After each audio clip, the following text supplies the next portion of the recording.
ମୋ ନାଁ ହେଉଛି SO assistant station officer Narayan Mallick capital fire station.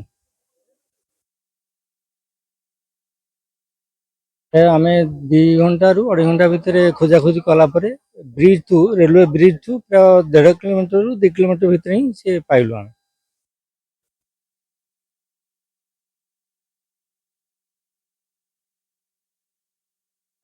6ଟାରୁ ଏଠି ମିଳିବା ତ ଆମେ ପ୍ରାୟ ସେଇ 2ଟା 2:30 ପାଖାପାଖି ପାଇଲୁ।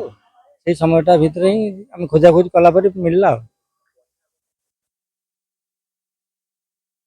ହଁ, ଆଜି ଆମେ ପହଞ୍ଚିକିରି ଖୋଜାଖୋଜି ଆରମ୍ଭ କରୁଥିଲୁ। ଖୋଜିବାର 1.5 ଘଣ୍ଟାରୁ 2 ଘଣ୍ଟା ଭିତରେ ଆମେ ପ୍ରାୟ ବ୍ରିଜଠୁ 2 କିଲୋମିଟର ଭିତରକୁ ହିଁ ପାଇଥିଲୁ। ଗୋଟେ ପଥରରେ ସେ ଲାଖିଥିଲେ। ଆମେ ପ୍ରାୟ କଣିଆର 5 ଜଣ ଆଉ ଆମର 5 ଜଣ ମିଶି ଖୋଜାଖୋଜି କଲୁ।